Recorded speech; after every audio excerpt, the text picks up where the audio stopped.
Bom, boa tarde a todos e a todas. Estamos aqui reunidos para assistir à defesa da monografia de conclusão do curso da Universidade Federal do Rio Grande do Norte, curso de Direito, que vai ser feita pelo discente Luigi Ferrer Rocha Bezerra, na defesa da monografia que tem o título A aplicação do princípio nulla executio sine titulo no processo penal, culpa, prisão e o Supremo Tribunal Federal à luz dos princípios constitucionais. A banca conta com a participação dos professores Pedro de Oliveira e professora que estão aqui já presentes. Desde já, eu já faculto a palavra ao candidato, Luigi, para começar a sua exposição. Pois não, Luigi? A gente estipulou 10 a 15 minutos dentro desse prazo para se fazer a sua exposição inicial. Obrigado, professor. Bom, primeiramente, boa tarde a todos. Meu nome é Luigi Ferrer Rocha Bezerra. Eu gostaria inicialmente de agradecer demais aqui a presença de todo mundo para assistir à defesa da minha monografia, que, como o professor afirmou, ela é intitulada Aplicação do princípio no executio sine titulo no processo penal, culpa, prisão e Supremo Tribunal Federal hoje dos princípios constitucionais, e foi orientada pelo professor Malton Medeiros. É um tema que aborda de forma final a questão da execução antecipada da pena e tem como principal motivação de escolha para seu trabalho o objeto desse estudo o fato de ter sido um dos temas que mais me inquietaram durante a minha graduação e tendo visto que os rumos que esse instrumento tomou nos últimos anos. Bom, nesse primeiro momento eu trago a estrutura da apresentação que vai seguir. No tópico da fundamentação teórica eu vou tentar passar por todos os pontos abordados no corpo do meu trabalho, de forma bastante sintética. Bom, em sede justificativa, a execução antecipada da pena no Brasil, após a condenação em segunda instância, é uma prática vedada pelo Código de Processo Penal e pela Constituição Federal, mas os recentes entraves trazidos pelo tema continuam a gerar uma repercussão pertinente, já que essa garantia sempre é alvo de flexibilizações, discussões e de mudanças jurisprudenciais, que em vários casos se mostram até incompatíveis com a ordem constitucional. Com isso, eu vi na própria sistemática jurídica brasileira uma oportunidade de dar um reforço a essa tese a partir de conceitos e teses que misturam o processo, a matéria e a prática também. Em particular, a ideia que eu me utilizo de forma preponderante no trabalho, segundo o qual a execução da pena se dá mediante a constituição de um título, ela parte principalmente dos apontamentos feitos pelo ex-ministro da Justiça e ex-advogado-geral da União, José Eduardo Cardoso, em palestras que eu tive a oportunidade de assisti-lo. Para esse estudo, eu me utilizo principalmente da metodologia de revisão bibliográfica e a abordagem utilizada foi a dogmática, realizada também através de aproximação histórico-evolutiva e analítica. Bom, então, como já exposto, portanto, o objetivo geral da monografia é a verificação da inconformidade da execução antecipada da pena no Brasil e buscar os motivos pelos quais, a partir da referência a outros institutos jurídicos do ordenamento brasileiro, se faz possível inferir a abrangência da presunção de não culpabilidade nesse aspecto também. Como desdobramentos disso, os objetivos específicos do meu trabalho passam a ser o exame das premissas de inclusão da presunção de inocência na Constituição Federal e as suas interpretações, a delimitação conceitual e da natureza jurídica também da sentença condenatória e da culpa, nesse sentido, a análise da possibilidade de aplicação do princípio nulla executio sine titulo na presunção de não culpabilidade, a verificação das prisões cautelares como meios adequados de compatibilização desse sistema de segurança e garantias, e, por fim, o estudo da aplicação dos resultados obtidos na jurisprudência do STF e a repercussão jurídica desses últimos julgamentos.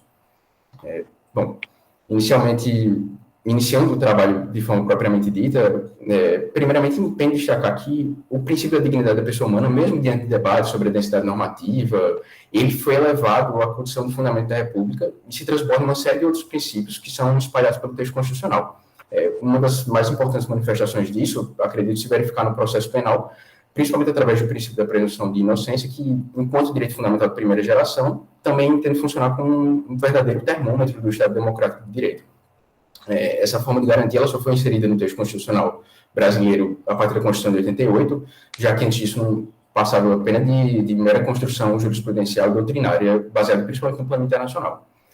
Nesse sentido, o que eu trago no meu trabalho é que vários autores também destacam a necessidade de um recorte teórico em torno do princípio da presunção de inocência, principalmente devido ao fato de ser tratado de forma bem simples e direta na Constituição, no artigo 5º, inciso 52, como aponta no slide, que diz os termos: ninguém será considerado culpado até o trânsito de julgado de sentença penal condenatória. Bom, o primeiro núcleo desse inciso recai sobre o conceito de culpa, no sentido abordado, e para isso eu utilizo as palavras do Ministério Grau, no julgamento do HC 84078, que ele define ela como sendo ser culpado equivale a suportar a execução imediata da pena. O segundo núcleo, aqui recai essa interpretação, é o de sentença penal condenatória com trânsito em julgado, que, por óbvio, é uma demarcação fático-temporal, que tem, assim, dado o esgotamento das instâncias recursais e modificadores de direito suscitado, ela autoriza a incursão do réu à condição de culpado. Na dimensão processual, a incidência da presunção de inocência, ela desencadeia uma série de preceitos a serem seguidos, entre eles a imputação do ônus da prova, a acusação, o sistema acusatório como um todo, e principalmente também o princípio do indúbio pro réu. Eu concluo ainda essa parte pela necessidade de se utilizar a Constituição também como premissa interpretativa dessa garantia. Bom, eu também trato no meu trabalho dessa distinção terminológica entre presunção de inocência em sentido amplo, em sentido estrito, e a presunção de não culpabilidade, porque nesse caso eu entendi ser relevante essa diferenciação pela própria delimitação temática, e para isso eu me filiei à tese defendida pelo professor Walter Nunes, que distingue esses institutos quanto ao momento de aplicação processual.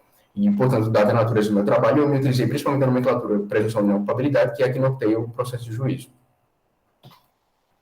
Bom, iniciando o segundo capítulo do meu trabalho, apesar dessa delimitação de que o acusado só pode ser considerado culpado após o trânsito em julgado da sentença condenatória, não existe, de certa forma, no ordenamento jurídico brasileiro, uma circunstância sólida de que embase o início da execução penal somente após o reconhecimento dessa culpa. Isso acontece por um número de razões.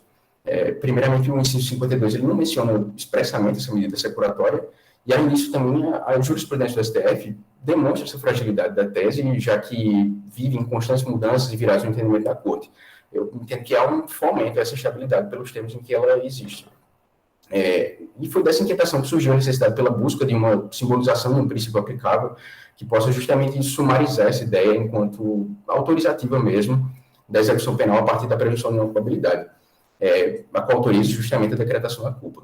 Isso acabou por se consubstanciar no princípio nulo execução sem título do processo civil, segundo o qual não há execução sem título. A sistemática processual penal em si, enquanto instrumento mesmo, ela condiciona que para que haja aplicação de uma pena deve haver, além do injusto culpável, também da existência de um devido processo legal, ou de um anterior devido processo penal legal também.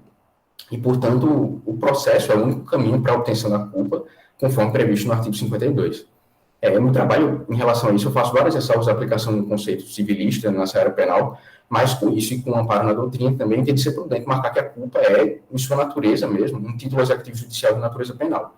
Isso se faz, inclusive, com base no próprio conceito de execução penal, que consiste na implementação da pretensão executória do Estado. E, por exemplo, quando se fala, portanto, que não há execução sem título no processo penal, afirma-se em consequência analítica, sistemática também, do princípio da presunção de não culpabilidade, que a execução da pena só pode ser iniciada mediante a necessária decretação de culpa do acusado.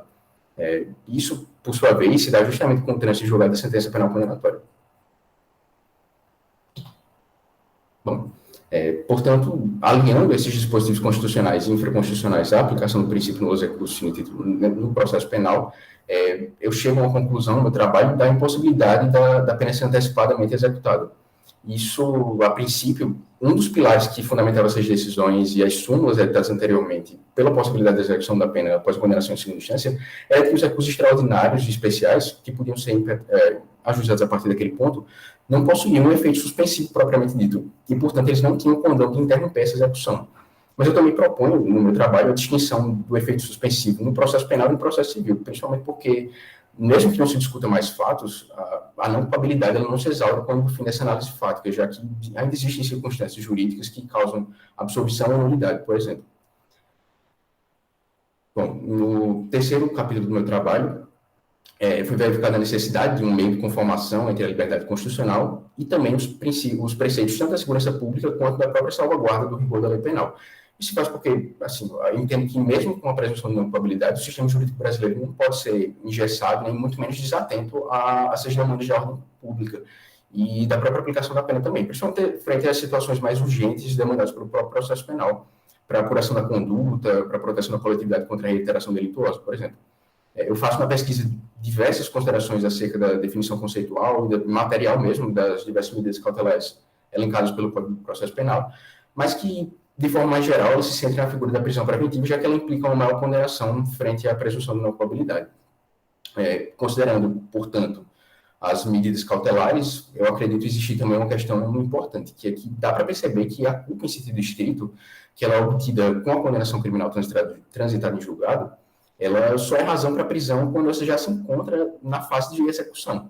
Porque durante o processo justifica-se a reclusão do acusado simplesmente mediante a fundamentação clara, razoável e adequada do magistrado, já que o artigo 311 do CPP, por exemplo, autoriza a prisão preventiva em qualquer fase da ação. Isso ocorre justamente pelo fato de que a decretação das medidas cautelares pessoais, por meio de decisão judicial fundamentada, lógico, ela não importa no reconhecimento da culpa do acusado, mas apenas na admissão das hipóteses legais, que são taxativas também.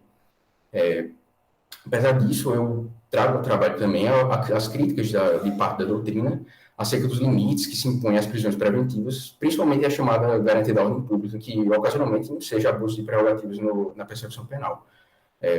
Um ponto sensível que eu destaco também nesse capítulo é que acredito ser poucos os assuntos relacionados ao Poder Judiciário que possuem tanto poder de gerar tensão entre a atuação jurisdicional e a sociedade, quanto a questão do poder punitivo mesmo. Tanto pela dita sede de justiça, quanto por um sentimento de impunidade, que são também objetos do estudo da criminologia. Mas, ao meu ver, assim, o papel do processo penal enquanto instrumento do Estado democrático e da própria função contra-majoritária do Poder Judiciário é refrear esse anseio, de certa forma, crítico, e principalmente em discussões que envolvam contornos políticos na ação, que acaba exacerbando esses ânimos.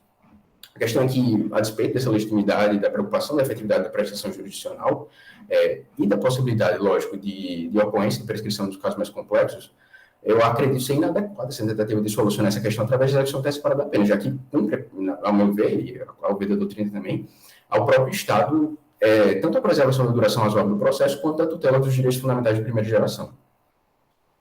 Bom, pois bem, no último capítulo do meu trabalho, eu busquei analisar como se comportou a jurisprudência acerca do tema da presunção de não culpabilidade em relação à execução antecipada da pena, principalmente sob o enfoque das decisões tomadas pelo STF, que, nesses 30 e poucos anos de vigência da Constituição, já teve a oportunidade de se manifestar diversas vezes sobre a temática e em diversas vias também.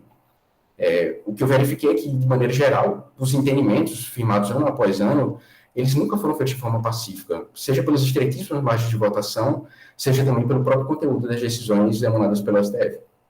Eu destaco que, apesar disso, de todas as viradas jurisprudenciais, o parâmetro de análise e seu objeto sempre foram os mesmos, com pouquíssimas mudanças redacionais, mas sem mexer no núcleo dos dispositivos. Bom, eu trago aí o primeiro marco de atuação mais contundente do STF, ocorreu no ano de 2009, no julgamento do HC 84078, que se permitiu a um paciente que recorresse a um acordo condenatório em liberdade, mas a partir de 2016, com as mudanças legislativas e o precedente, mesmo com isso, esse entendimento mudou e o Supremo revisou essa posição, admitindo a viabilidade da execução antecipada. Eu não vou me alongar muito nessas discussões propriamente processuais, em virtude da escassez de tempo, mas no trabalho eu destaco várias anomalias que aconteceram no julgamento desse remédio constitucional, que eu acredito que até enfraqueceram ainda mais a legitimidade dele. E aí começou a haver uma crise institucional no judiciário, porque enquanto alguns tribunais editavam súmulas firmando a execução antecipada, autorizando elas, outros deixavam de aplicar o próprio entendimento do Supremo Tribunal Federal, principalmente porque ele não era dotado de caráter vinculante. Isso preencheu o requisito para a propositura das AD6, que viriam a levar a matéria pela primeira vez ao controle concentrado, e aí em 2016 foi julgado o indeferimento dessa liminar por 6 votos a 5. Nesse meu tempo, algo interessante que eu trago no trabalho é que o ministro Gilmar Mendes ele tomou posicionamentos bem contundentes, tanto nos seus julgamentos quanto em produções acadêmicas, criticando o caráter automático que estava sendo aplicado o precedente do STF, pelo qual ele próprio votou, sem análise caso a caso. O mérito, por sua vez, só foi julgado em 2019, com um resultado de 6 votos a 5, pela constitucionalidade do artigo 283 do CPP e com a consequente invalidade das execuções antecipadas em matéria penal. Bom, em suma, eu acho que o que fica desse julgamento é que, apesar da unicidade do STF enquanto Corte Constitucional, as estreitíssimas margens de votação e de um tema cujo arcabouço doutrinário é bem amplo e, de certa forma, sem tanto espaço para inovação, eles demonstram realmente a insegurança e a instabilidade transparecidas nesse julgamento. Eu trago também que o ministro Dias Toffoli, quase que um pedido de desculpas pelo resultado do julgamento, ele reiterou diversas vezes que esse entendimento podia ser emitido no Poder Legislativo, através de PECs e leis ordinárias, mas eu justamente dedico a parte final do meu trabalho a análise dessa impossibilidade de um movimento como esse. porque eu entendo que, enquanto direito de garantia fundamental, inclusive estruturante do próprio processo penal, de forma bem direta, eu acredito ser seguro afirmar que a presunção de não culpabilidade se encontra no rol das cláusulas pétreas do artigo 60, no parágrafo 4º da Constituição. O próprio STF já definiu que as cláusulas pétreas podem ser objeto de emenda constitucional, desde que seja preservado no seu núcleo essencial. Mas eu vejo que as propostas que tramitam no Congresso ferem justamente o núcleo essencial dessa garantia. Uma delas, que eu trago como exemplo aqui na apresentação, ela é conhecida como PEC da segunda instância, tem como objetivo modificar o conceito de quando ocorreria o trânsito julgado de uma ação. Eu tenho certeza que isso causaria um desarranjo até no processo civil e que teria que se adequar a essa anomalia processual propriamente dita, assim. Eu escrevo ainda no fim... Um minuto para concluir, viu? Já estou concluindo. Bom, então, como síntese final, assim, diante das circunstâncias que o CPP e a Constituição incutem a sentença penal condenatória, eu entendo que é possível compreender o trânsito julgado dela como sendo correspondente a um verdadeiro título executivo judicial de natureza penal, justamente por ser ele o mecanismo autorizativo do início da execução da pena. A violação desse deve me parece representar um desrespeito à injustiça e uma injustiça também aos direitos e às garantias individuais, principalmente diante das evidências constitucionais, que são, assim, bem fortes, têm conceitos, inclusive até a história da matéria não permite esse movimento. Além da incompatibilidade da execução antecipada da pena com o regime constitucional, eu argumento ainda pela desnecessidade dessa medida, já que as prisões no curso do processo são plenamente possíveis e, inclusive, são imprescindíveis também para os casos previstos em lei. Também, mesmo com a recente decisão do STF, eu considero que os desafios ainda persistem, porque as próprias razões de decidir da Corte merecem uma revisão mais apurada acerca dessa verdadeira função da presunção de não culpabilidade e da conformidade dela com o Instituto da prisão no processo penal. Então, dadas todas essas nuances do princípio, eu considero que a presunção de não culpabilidade ela é fundamental, não só como um argumento ao processo penal, mas também como um mecanismo de conformidade de todo o sistema democrático. É por isso que eu observo que essas tentativas de alterar essa estrutura de presunção de não culpabilidade, elas são as maiores provas da necessidade de um debate mais amplo acerca de uma eventual desconstituição dessa garantia. E, bom, é isso. Eu agradeço demais pela atenção. Perfeito, Luiz. Muito obrigado pela exposição. Agora é chegado o momento do coroamento, né, desse seu trabalho, que é a intervenção dos professores da banca. E aí, atendendo a um critério já tradicional, a gente faz, se não houver objeção por parte da banca, a gente abre a palavra primeiro ao professor externo, para depois conceder a palavra à professora da casa, professora Keita. Apesar de, assim, no fundo, eu também considero o professor Pedro da casa, porque foi aqui que ele se formou, né, e deixou, como a gente já percebe, muitas inspirações. Professor Pedro, por favor. Perfeito. Muito boa tarde, mais uma vez, um prazer enorme estar aqui, obrigado pelo convite, né? É a segunda vez que eu participo de uma banca orientada pelo professor Morton, e 2 trabalhos assim, de altíssimo nível, eu realmente estou impressionado. Então, parabéns, professor Morton, tenho certeza que sua orientação foi fundamental para esse trabalho, e também o Luigi, claro, né? Parabéns demais, cara, pelo seu trabalho, excelente. Mostra muito o seu amadurecimento enquanto pesquisador. Assim, gostei muito do seu trabalho. Achei um pouco desafiador, na verdade. Eu, particularmente, não... A princípio, quando eu vi o título, eu disse, caramba, eu acho que eu não vou concordar muito com ele. Mas isso é normal, né? Isso é importante aqui na academia. Mas um trabalho muito bem escrito, um trabalho muito bem fundamentado, com reflexões muito interessantes. Então, assim, parabéns pelo teu trabalho. Eu acho que mais ou menos na época que eu estava saindo de Natal para fazer mestrado na UFPE, você estava entrando na UFRN mais ou menos, mas mesmo assim a gente ainda teve algum contato lá na STC, na simulação de tribunais constitucionais, enfim, então, parabéns, demais. Estou muito orgulhoso, muito feliz por ver que você chegou até aqui dessa forma. Quanto ao trabalho em si, e aí, claro, saúdo a todos aqui que estão acompanhando, vi alguns nomes aqui no chat também conhecidos, o professor Kate, né? Não fui aluno da professora Kate, eu era da turma da manhã, paguei com outros professores, mas claro que Kate é uma referência também, então é um prazer enorme estar dividindo essa banca com você. Quanto à avaliação do trabalho em si, eu tenho algumas pequenas comentários, provocações, enfim. Veja só, Luiz, o primeiro ponto que eu queria chamar a atenção é o seguinte.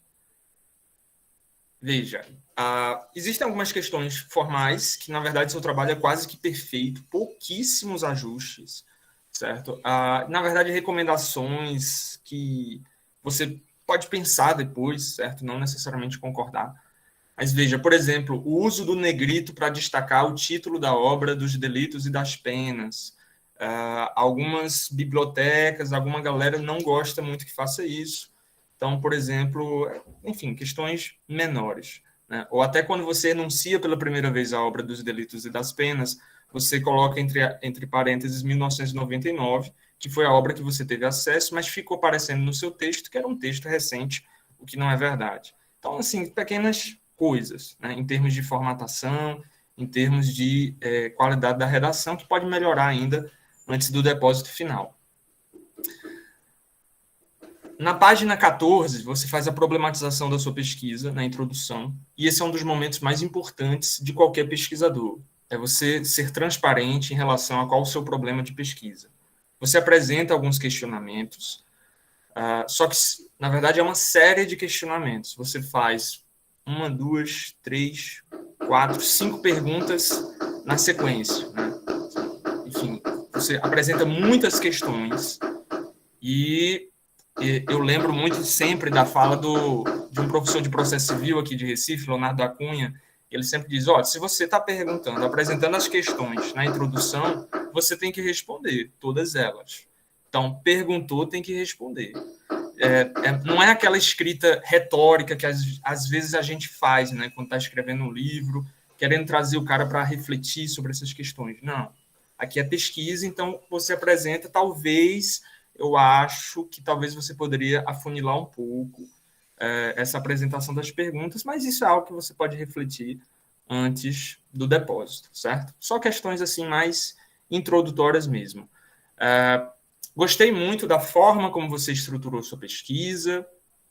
Fiquei um pouco em dúvida e farei uma provocação sobre o seguinte: o título da sua pesquisa é a aplicação do princípio nulo executio no direito processual penal, que você defende de uma forma um pouco diferente, no sentido de que há título judicial apenas depois do trânsito em julgado.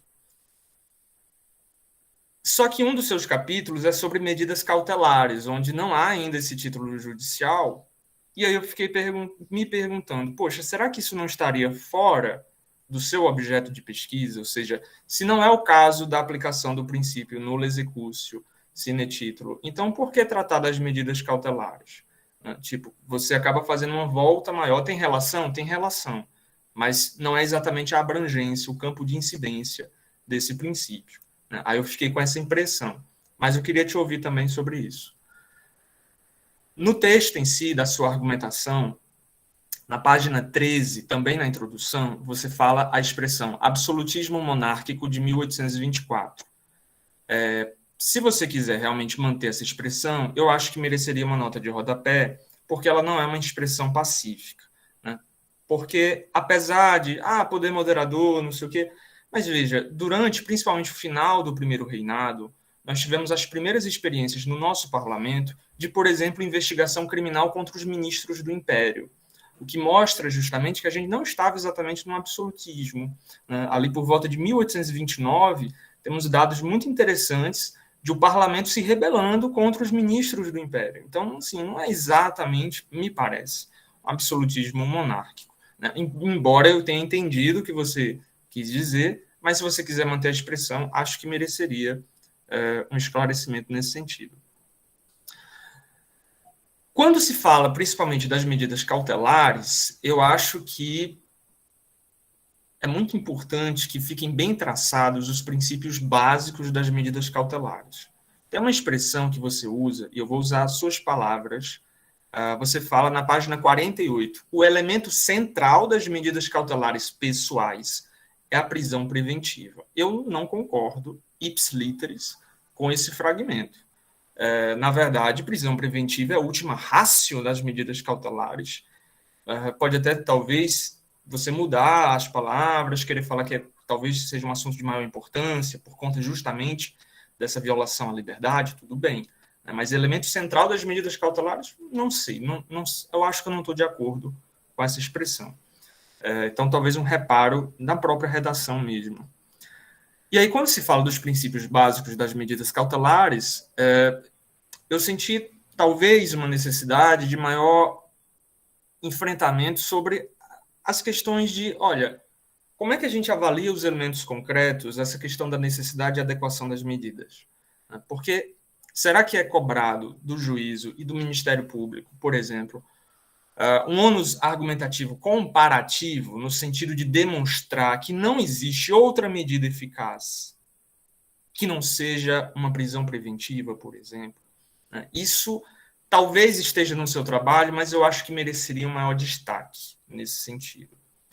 E aí vejo o seguinte, eu acho que é muito importante fazer a seguinte reflexão. Por exemplo, você citou Ferraioli.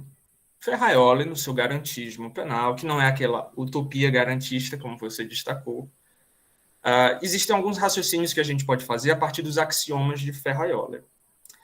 E aí, veja, se não há acusação sem provas, só pode haver acusação com provas, mas não há provas sem defesa, ou seja, as provas serão produzidas com defesa, e se a defesa ainda não se encerrou no processo, porque ainda cabem recursos, então o julgamento não foi ainda concluído de forma definitiva, pelo menos. Logo, me parece que a culpa não foi formada ainda, pelo menos de forma definitiva. Esse raciocínio é correto? Se for um raciocínio correto, então a gente fala que não há prisão penal fora do processo penal já concluído, definitivo. E aí, nesse caso, veja, eu fico me perguntando, é útil tentar extrair do processo civil?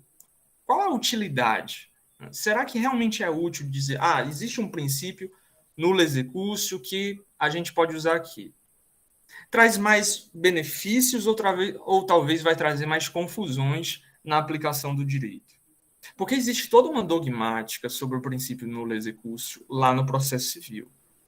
E você fala o seguinte, na página, também com suas palavras, página 32, você fala, surge a necessidade pela busca da simbolização de um princípio aplicável para sumarizar essa ideia enquanto autorizativa da execução penal, enfim.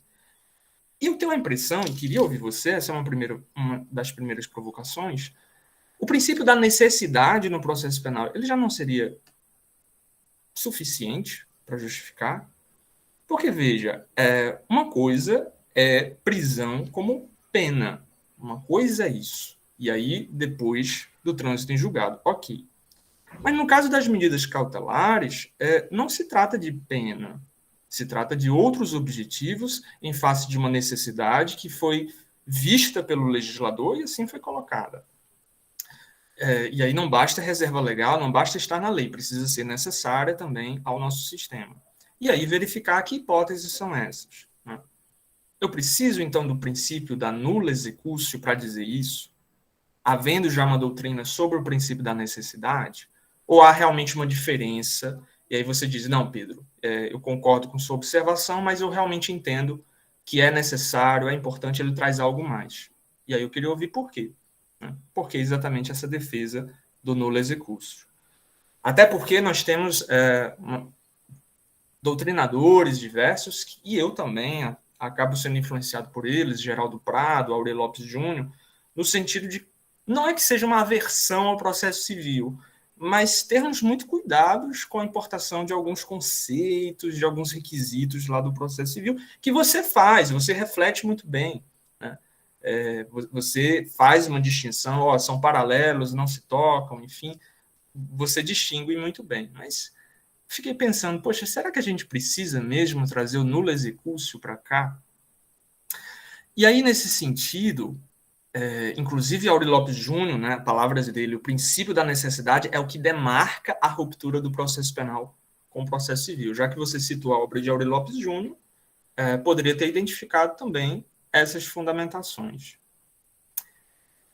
É claro que essa daqui não é uma banca de mestrado, senão a gente passaria bastante tempo fazendo algumas provocações, mas algo que eu fico pensando é o seguinte, institucionalmente falando, como é que você, Luigi Ferrer, acha que, por exemplo, o Ministério Público deve portar-se? No caso do Ministério Público, se você começa a trabalhar uma lógica de título judicial, título de execução, então o Ministério Público agora será uma espécie de credor? É isso que ele é? Como é que ele deve se portar? Qual é a fundamentação necessária? Porque, veja, houve ou não o título de execução, enfim. Mas, veja, muito cuidado com isso, porque,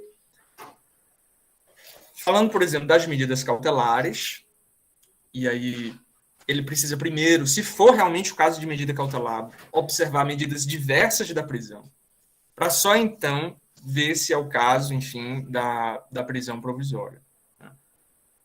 E isso são hipóteses muito excepcionais. Então, assim, não é buscar pena por pena. Então, como deve se portar o Ministério Público nesse seu raciocínio da nulla executio? E só para finalizar, para não ficar também muitas questões para você, lembrando, você não é obrigado a responder todas as questões, certo? Você pode também selecionar dentro do seu tempo.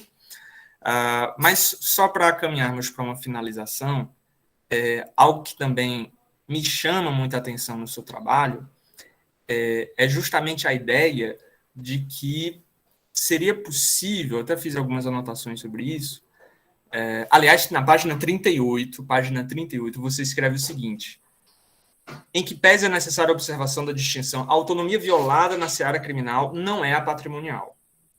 Certo? Via de regra, nós estamos falando principalmente da liberdade individual, mas nem sempre, né? O direito penal ele mudou muito também. Então, essa sua frase talvez deva ser revista, no sentido de que, na seara criminal não é violada a liberdade patrimonial. Às vezes nós temos penas de multa, nós temos ressarcimento, nós temos muito debate interessante, né? Então, acho que na página 38 mereceria também dar uma olhada para esse parágrafo. E aí sim, só finalizando o raciocínio, então, eu queria ouvir um pouco você sobre essa questão específica de, por exemplo, você observa a jurisprudência do STF e faz isso de uma forma muito interessante. Eu acho que cada vez mais os trabalhos da UFRN têm também partido para uma análise mais empírica das decisões. Isso é muito importante para a gente não ficar discutindo doutrina nas nuvens, fora da realidade. Não, acho que você faz isso muito bem, inclusive.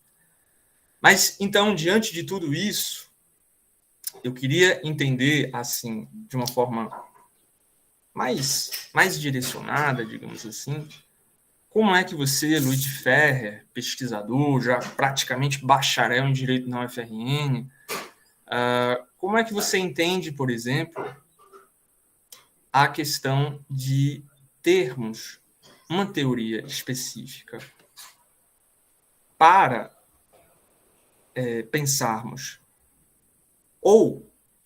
primeiro, um lado, a questão da execução, que você discute muito bem, faz até a diferenciação entre execução provisória e execução antecipada, faz isso de forma interessante. Eu acho que essa é uma discussão. Existe uma outra discussão que é sobre as cautelares, né? E aí, realmente, eu acho que a gente poderia perguntar o seguinte: olha, a partir dos direitos fundamentais, que você faz uma teoria um pouco mais neoconstitucionalista, um pouco mais fundamentada em direitos fundamentais, em que hipóteses seria possível falar de um controle de constitucionalidade dessas emendas constitucionais, por exemplo, que tentam modificar o conteúdo? Inclusive, nos seus primeiros capítulos, você fala em direito fundamental de primeira geração. E alguns autores fazem distinção entre direitos fundamentais e garantias fundamentais. Porque, sendo a garantia de presunção de inocência ou não culpabilidade, mas sendo ela uma garantia que não cabe ponderação, que ela não pode ser restrita, é uma coisa. Ela pode ser restrita em algumas hipóteses ou não. Como garantia, ela deve ser observada no processo, e sem a observância dessa garantia, o processo torna-se ilegítimo. Qual desses dois caminhos que você aponta? Porque você chama de direito fundamental princípio, você chama de um princípio de direito fundamental, e fica parecendo que é restringível. Em que hipóteses isso poderia acontecer? Ou não? É uma garantia a ser observada sempre, não cabendo restrições. É uma provocação, não sei se você pretende responder, mas é uma tentativa de contribuição para a sua reflexão mesmo, para o seu amadurecimento enquanto pesquisador, né?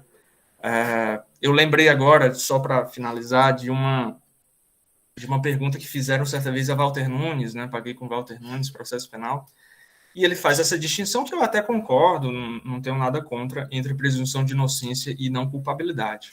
Só que às vezes fica parecendo para algumas pessoas que, poxa, se já passou pelo recebimento da ação penal, então você não é mais inocente, você só é não culpável. Olha só os perigos disso também, né? De uma narrativa nesse sentido. Não, já foi recebida a ação penal. Você não é mais inocente. Não é culpado ainda, mas também não é inocente.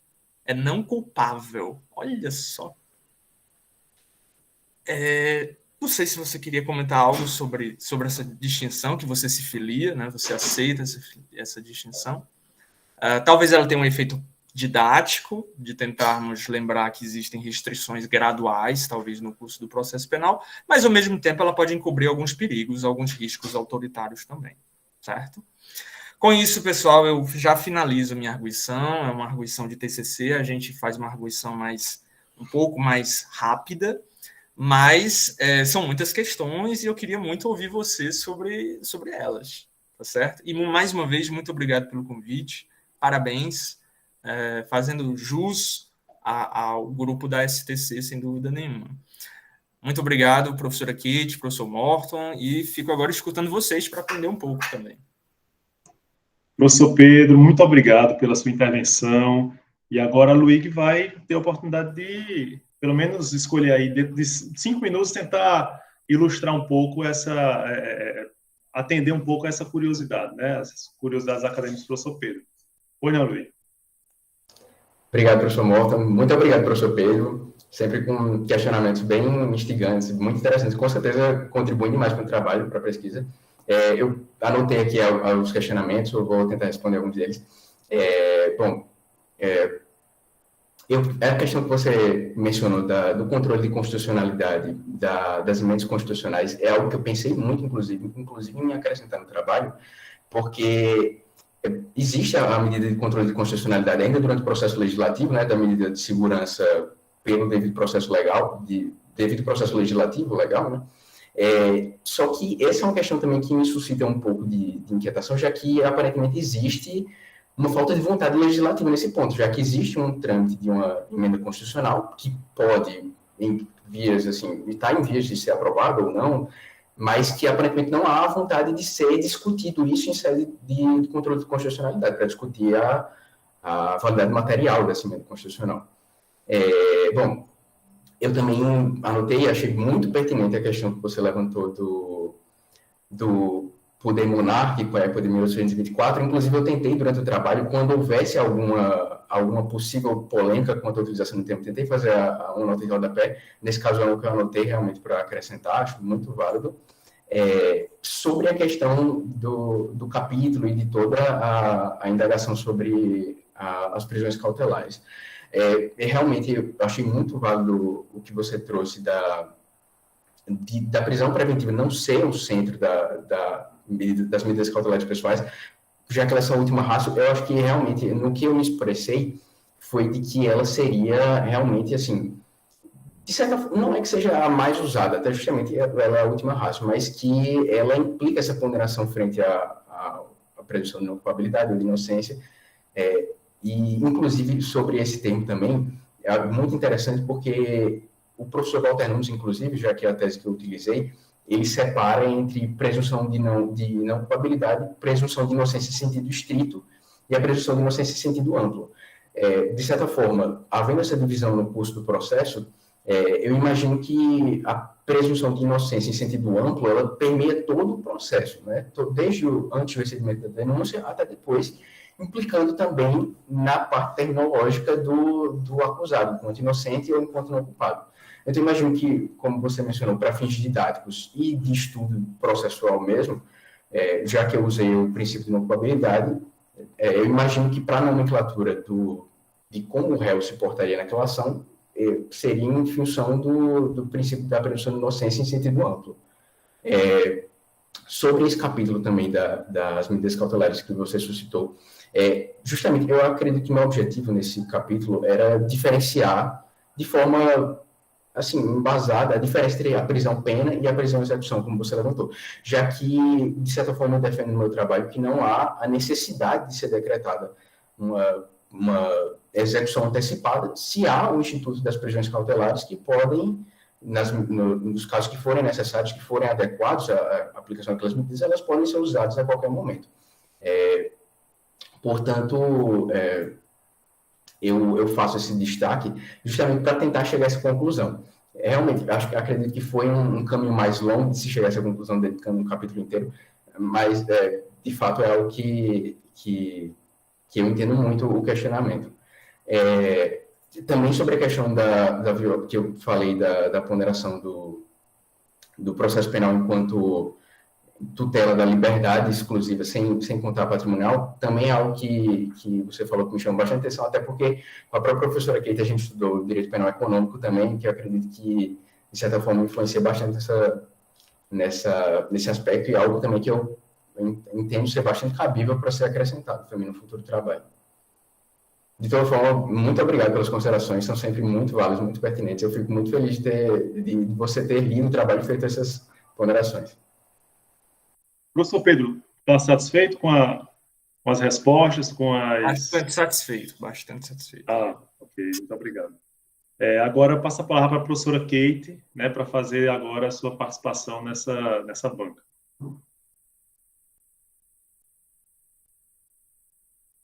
Acho que tá sem som.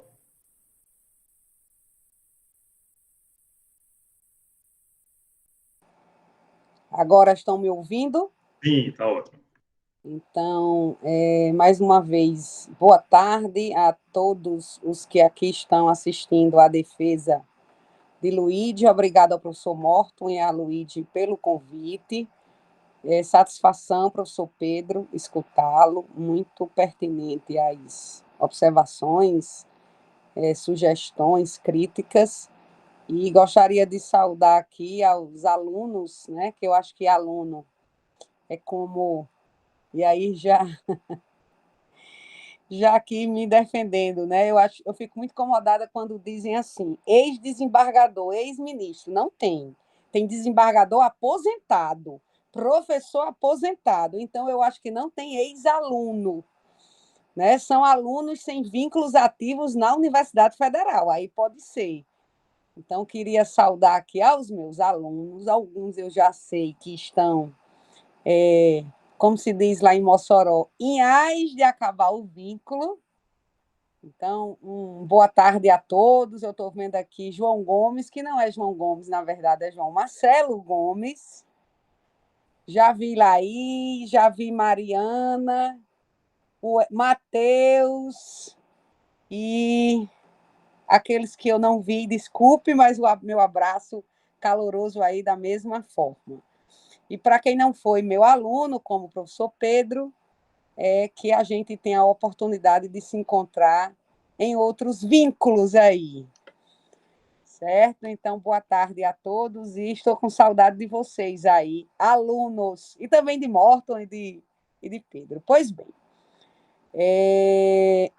eu tenho muito pouco para falar, porque achei o trabalho muito bem estruturado, né? Luíde escreve muito bem, não foi nenhuma surpresa, e para além da facilidade da escrita, do raciocínio concatenado que ele tem, o professor Morton, com absoluta convicção, também deu os seus toques para estruturar o trabalho. Então, é um trabalho fora da curva. Quem é meu aluno sabe, eu tenho uma séria resistência a TCC, em todos os aspectos, tanto de ser orientadora, que eu fujo, aquela expressão, né?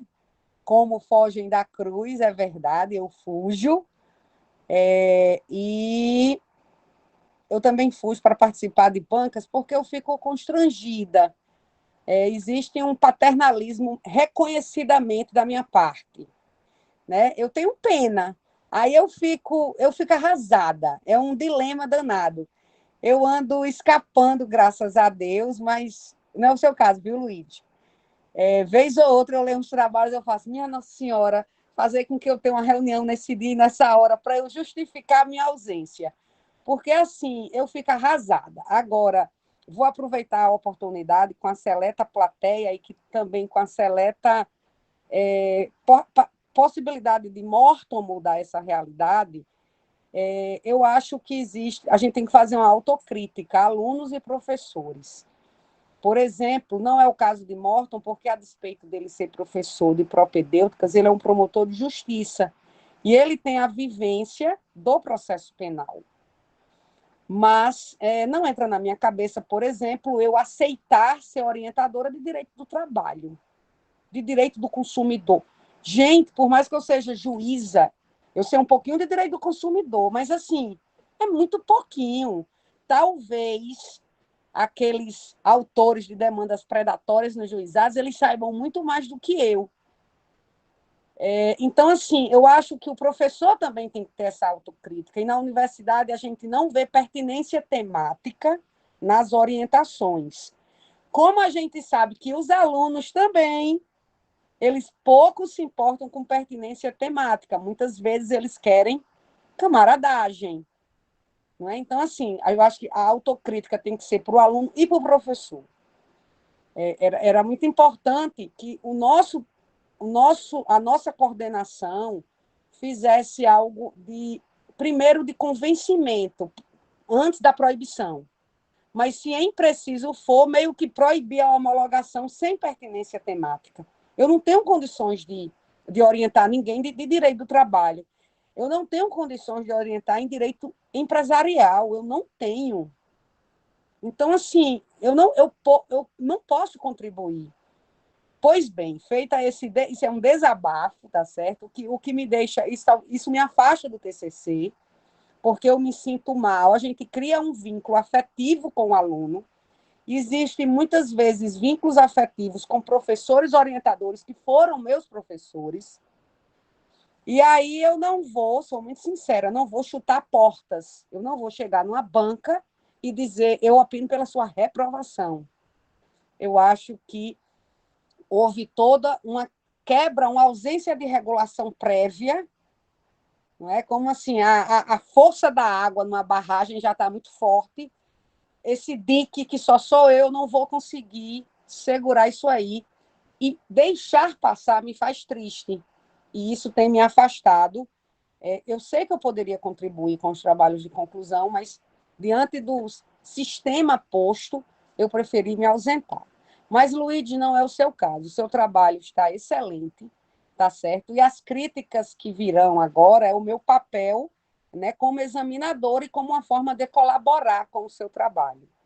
Certa feita, eu ouvi do professor Bichara uma expressão, e ele gosta muito de futebol.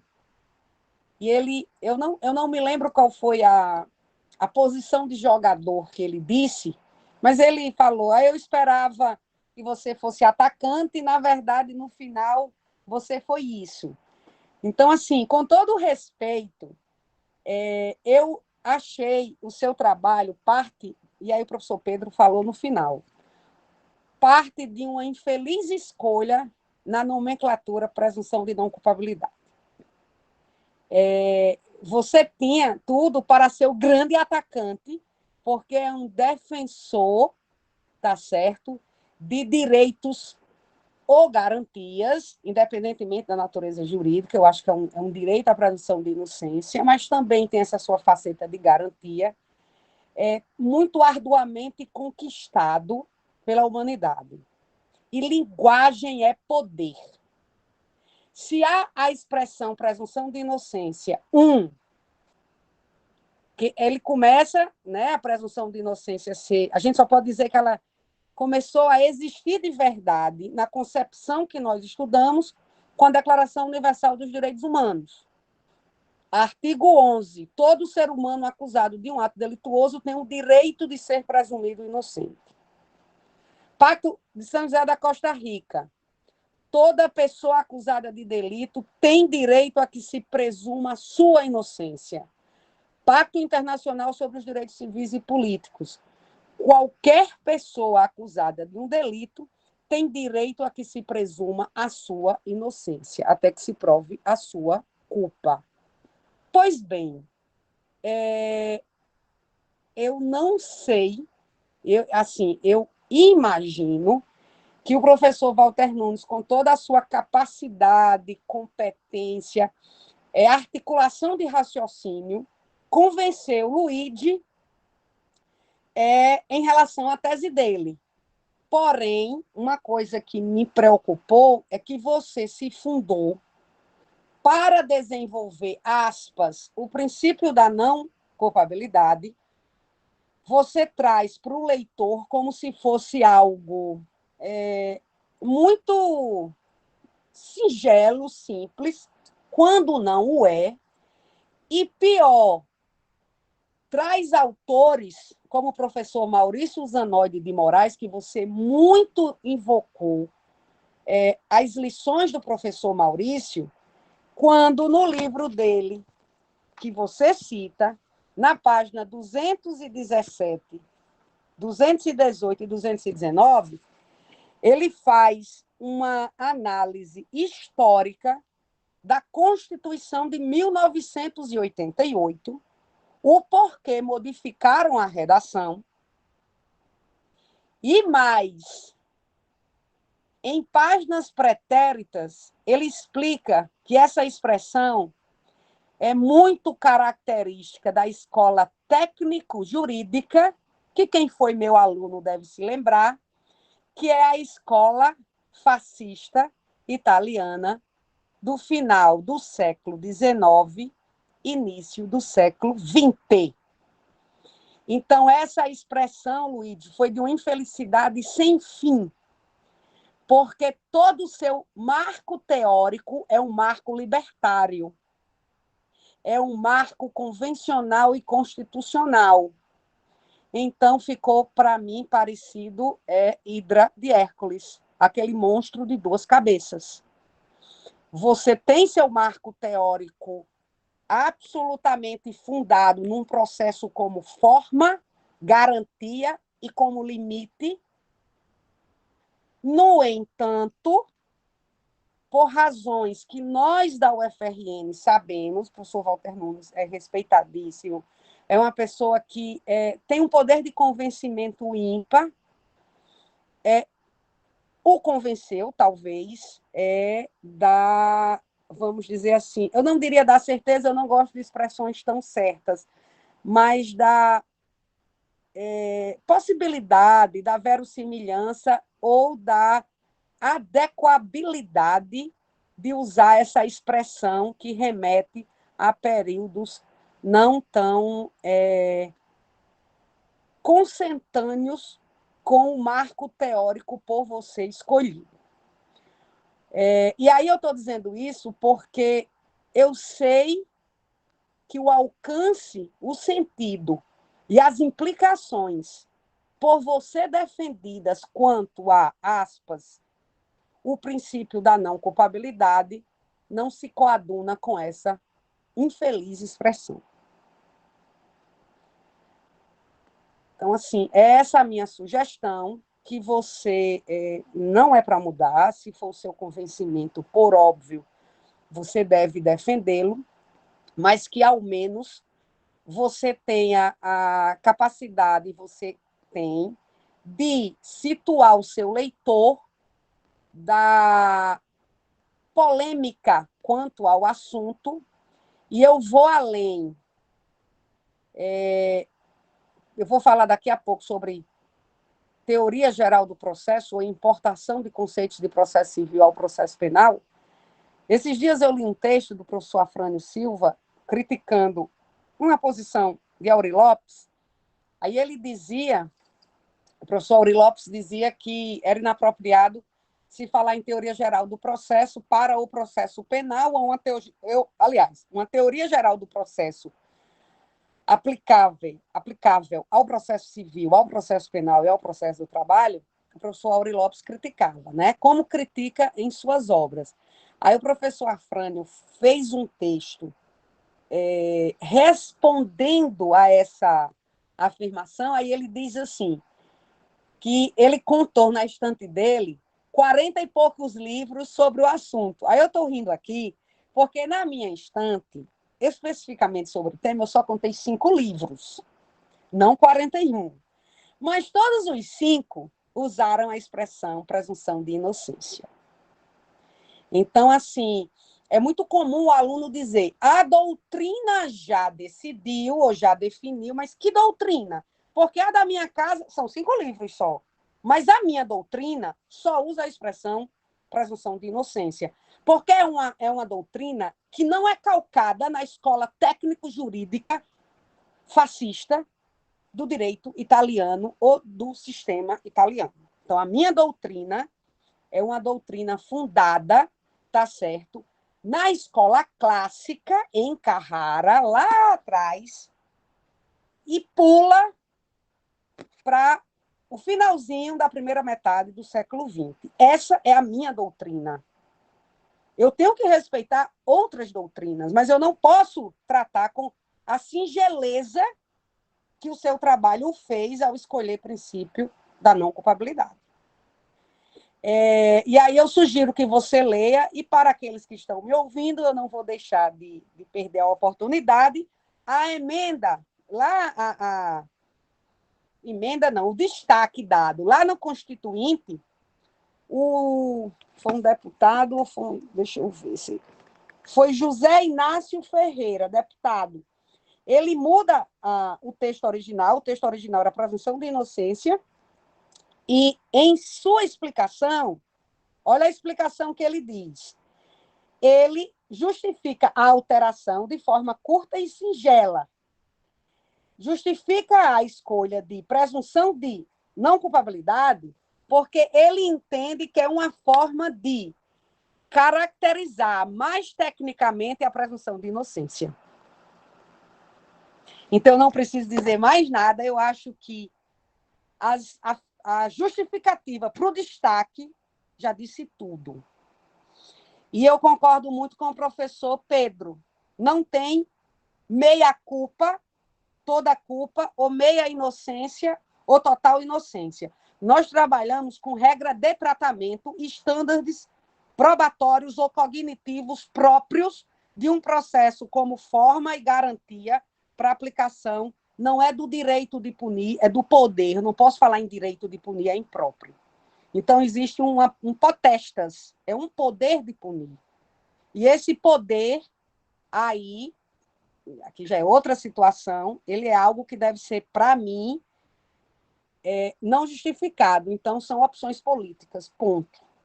Mas não é o objeto aqui de discussão. Pois bem, além disso, eu também concordo com o professor Pedro, eu senti falta, não apenas de eventual controle de constitucionalidade das emendas que você cita, mas de uma emenda ainda mais antiga, conhecida como a PEC de Peluso, porque você fala das emendas já de 2019, que elas ressuscitam, em parte, a PEC de Peluso quando ele quis dar um novo tratamento ao sistema recursal. Então, eu acho que isso iria acrescentar o seu trabalho, mas não o diminui. São escolhas, não é? Metodológicas, a gente não pode dar conta de tudo, mas seria muito importante você analisar, mesmo que en passant, essa eventual legitimidade, não ficar apenas dizendo que é cláusula pétrea, mas eventual legitimidade ou eventual compatibilidade entre essas emendas e o conteúdo essencial da presunção de inocência. Além disso, eu também senti falta, mas aí, de novo, escolhas metodológicas de vocês, do seu orientador e sua, da prisão do júri. A prisão decorrente de sentença condenatória do júri, que sequer é em segunda instância. E aí, onde vem a minha outra crítica? De novo, nos conceitos que a gente tem que ter cuidado ao utilizá-los na linha linguagem é poder. Falar em título executivo judicial de sentença condenatória para fins de segregação de liberdade, para mim é uma outra infelicidade. Ora, o Código de Processo Civil já fala em cumprimento de sentença, já abandonou a história de execução de título judicial. Vocês imaginem um processo penal, né? Porque se falava antes execução de título judicial, execução de título extrajudicial no processo civil. Na perspectiva sincrética do processo civil moderno, já essa expressão execução de título judicial já é, aí outra expressão moçoroense, cafona.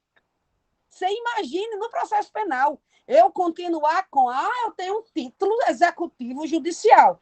Ei, cadê o meu conceito de qual é o conteúdo do processo penal? A não ser que você diga assim, meu conteúdo de processo penal é esse, e eu vou trabalhar com título judicial. Beleza. Mas me pareceu que o conteúdo essencial de Luigi foi processo como forma, pós-processo como limite. Se é como forma e limite, é inapropriado utilizar essa expressão. Sei que o nome da lei é Lei de Execução Penal. Porém, a Lei de Execução Penal, outra informação, aí o professor Walter Nunes, ele sabe bem disso, e ele é doutor nessa história, inclusive tive um grupo de pesquisa com ele.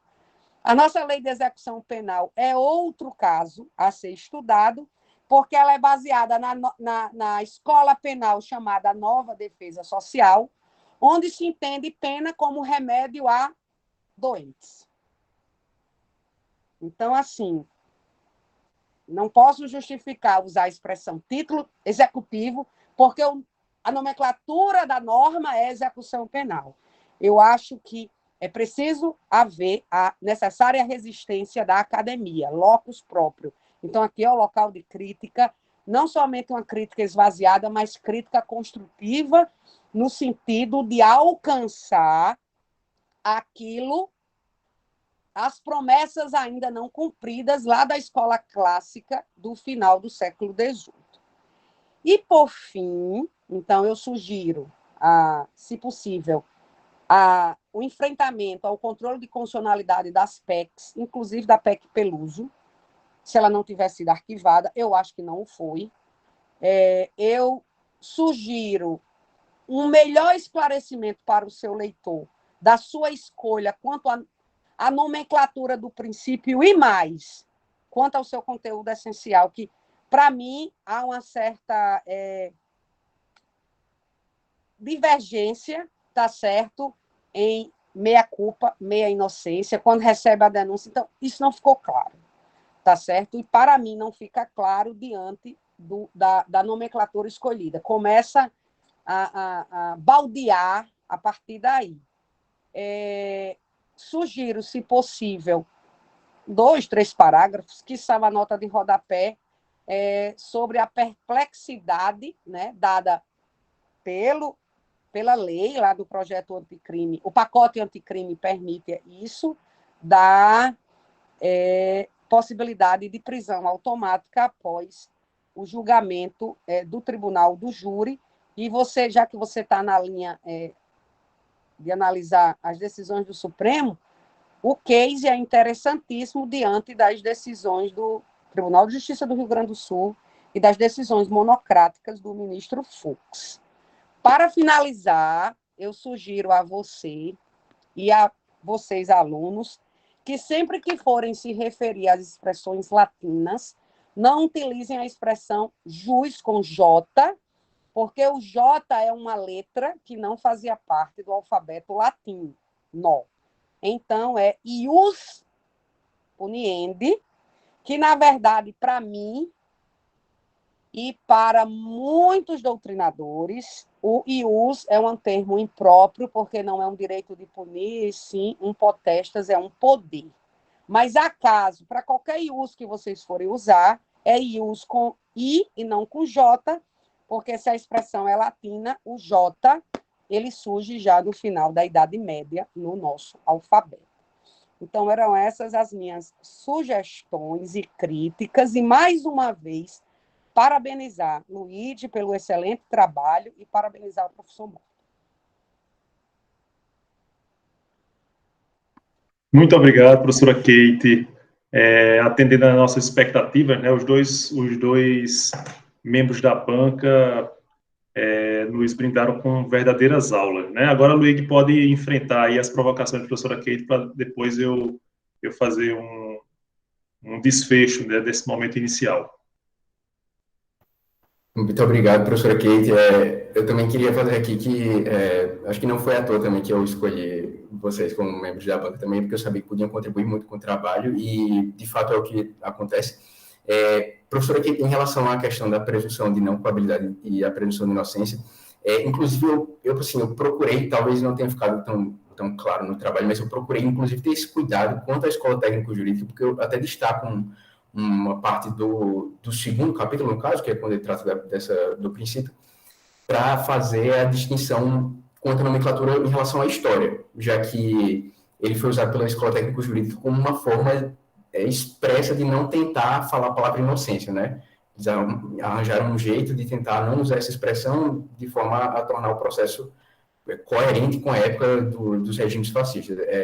De fato, eu tentei me filiar a essa tese que o professor Walter defende também, no sentido de que, já que eu estava trazendo essa ponderação frente a fatos que acontecem após o recebimento da denúncia, até um momento de decretação de culpa, como o próprio nome culpa mesmo diz, conforme a Constituição, eu tentei usar essa segunda nomenclatura, mas de forma mais técnica, não em relação ao preceito histórico e o peso que ela traz, inclusive porque já que não é uma acepção muito pacífica, nem de um lado nem do outro, eu tentei ter esse cuidado, mas é algo que também merece um reforço de fato, se eu manter essa nomenclatura, mas eu vou tentar realmente fazer esse recorte melhor.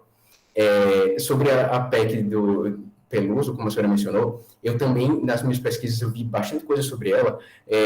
Eu só não a mencionei diretamente no trabalho, porque, de fato, essas outras duas PECs, elas estão tramitando posteriormente, agora, as ações do STF, as ADCs 43, 44, 54, inclusive o próprio ministro Peluso também se manifestou apoiando essas PECs. Então, acredito, não é como se tivesse, em tese, perdido o objeto, mas eu acho que essas novas PECs regulam o que a PEC dele tinha atrás, mas com certeza elas extraem o fundamento de validade dele, inclusive é o que eu pretendo acrescentar como nota de rodapé, também acho muito interessante. A questão também do título judicial, inclusive, que Pedro mencionou, e eu acabei, não pela escassez de tempo, eu não mencionei, mas agora eu vou tentar defender essa tese, porque, inclusive, eu falo no trabalho que, mesmo sendo um título judicial, como alguns autores defendem, não existe no processo penal uma execução de um título extrajudicial e também não há uma via fora do processo em si para se defender isso. É por isso que o Pedro usou a nomenclatura como o Ministério Público sendo um credor, mas aí eu entendo já que nessa fase de execução o Ministério Público atuaria como custos legis, como fiscal da lei, de forma a nortear todo o ordenamento jurídico como um todo, né, que é a forma de atuação geral do Ministério Público, diferentemente da ação penal propriamente dita, na qual o Ministério Público atua no polo ativo. Também acredito que foram esses os principais questionamentos da professora, mas, mais uma vez, eu agradeço demais as contribuições, que também já anotei todos aqui para que sejam aprimorados no futuro. Muito obrigado. Professora Kate, está satisfeita com a... Absolutamente satisfeita. Ótimo. Bom, agora me resta fazer justamente esse apanhado, e eu queria iniciar dizendo que foi uma grande satisfação ser orientador de Luigi. Na verdade, meu trabalho de orientação foi ínfimo diante do trabalho que depois foi edificado, né? Talvez eu tenha participado muito mais como na orientação indireta, vamos dizer assim, porque Luigi foi nosso estagiário na promotoria, na 18ª Promotoria Criminal aqui em Natal, durante quase 2 anos, né? A gente, inclusive, passou juntos esse período de pandemia e sempre me deu muita satisfação, assim, muito tranquilidade trabalhar com o Luigi, porque sempre se mostrou responsável, e a escrita dele já se fazia bem representada, né, como a gente observa aqui no trabalho.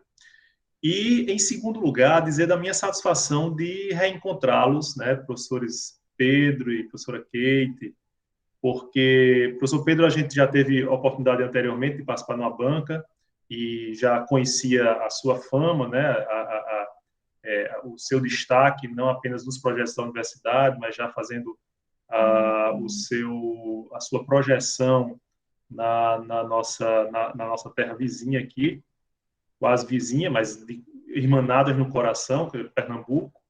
E professora Kate, que, assim, a nossa amizade, o nosso contato já vem desde uma época muito dramática de qualquer profissional de direito, né, de qualquer estudante de direito, que é a época do concurso. A gente se encontrava, vez por outra, nas preparações para o concurso da magistratura, naquele concurso que foi iniciado em 98. Depois eu tive a satisfação de reencontrá-la já no mestrado da UFRN, né? Então, tenho muita saudade daqueles tempos em que a gente conversava e que a gente experimentava isso que o Luiz está experimentando agora, a situação, o sentimento de ser aluno, né, de ser aprendiz, e para depois a gente concluir que aprendiz é uma qualidade, assim como professor, aprendiz é um adjetivo, é uma condição que vai nos acompanhar durante toda a vida, né? Pelo menos quem quer aprender efetivamente tem que sempre se colocar nessa posição. E eu, nesse momento, me coloco também nessa posição de aprendiz. Eu acho que a formação de uma banca de pessoas que que têm um estudo, têm uma atividade profissional, acadêmica, voltadas para a temática do trabalho, são excessivamente, assim, indiscutivelmente mais proveitosas, né? Concordo plenamente com a crítica da professora Keita. Às vezes a gente recebe um pretenso orientando, diz, professor, eu queria conversar aqui, eu queria fazer um trabalho sobre o direito das águas. Eu não vou orientar, né? Eu já digo aos meus alunos, você quer escrever sobre o quê? Porque, claro que o orientador tem que fazer o reconhecimento do que pode contribuir com o trabalho. Em algumas coisas eu tenho absoluta certeza que eu não posso contribuir. Então, nessa condição, eu sempre rejeito os trabalhos com os quais eu não me afino, pelo menos que eu reputo que não tenho nada a contribuir, né? E esse não é o caso dessa banca, porque essa banca é qualificadíssima para apreciar o seu trabalho, Luiz. Então, considere-se já premiado só pelo fato de ter colhido aqui tantas sugestões, despertar tantas inquietudes, todas voltadas ao aprimoramento do seu trabalho, que é o grande objetivo dessa nossa reunião. Se você quiser falar mais alguma coisa, senão a gente já passa para a decisão sobre o seu destino, seu paredão. Eu queria só agradecer novamente, doutor Morton, professor Morton, né, agora já fora do âmbito do Ministério Público, a professora Pedro e a professora Kate também, pelas colocações que, como eu falei, com certeza são muito, muito valiosas e que já anotei todas aqui. Muito obrigado. Bom, nesse caso, eu vou fazer o seguinte, eu vou agora criar uma nova sala do Meet, certo? E aí vou pedir aos professores, eu vou colocar aqui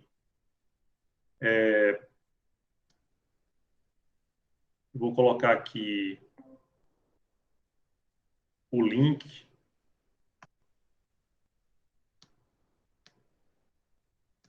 E aí a gente se ausenta dessa sala, desligando o áudio e vídeo. Peço que ninguém mais entre nessa sala, só nós três, né? E aí nós vamos nos reunir para deliberar lá os destinos de Luigi. Aí vocês esperam aqui, daqui a pouco a gente retorna.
Bom, estamos de volta aqui. Luigi está aqui ainda? Pronto. Bom, Luigi, na verdade, a banca se reuniu, né, numa sala aqui ao lado, né, num cafezinho virtual. E aí, depois de conversarmos sobre a avaliação, porque, infelizmente, a gente ainda é preso a uma nota, né, para a avaliação dos trabalhos, a gente optou por, à unanimidade, conceder ao seu trabalho a nota 10, portanto, sendo nota 10, é uma aprovação com louvor, né, e, inclusive, indicando-a indicando a sua monografia para concorrer à melhor monografia dentro dos graduandos desse semestre do Centro de Ciências Sociais Aplicadas da UFRN.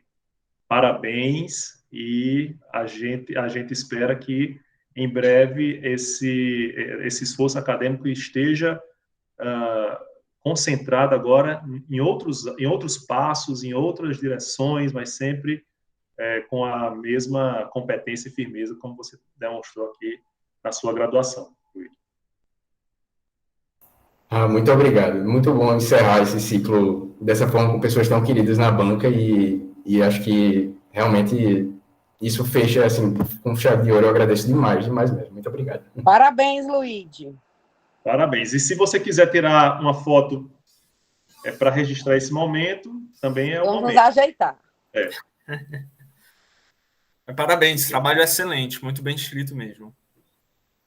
Você vai tirar a foto, vai tirar o print? Eu tiro aqui, doutor Marcos, pode deixar. Pronto, tira aí, depois me mande. Certo. Quem quiser abrir a câmera para aparecer também pode sair. Vamos lá, 3, 2, 1. Muito bem. Parabéns. Muito obrigado aos professores, muito obrigado a Luí pela apresentação e a essa assistência tão querida, né? E até a próxima oportunidade, se Deus quiser. Tchau, tchau. Tchau, pessoal. Até mais, obrigado. Obrigado. Parabéns, Luí.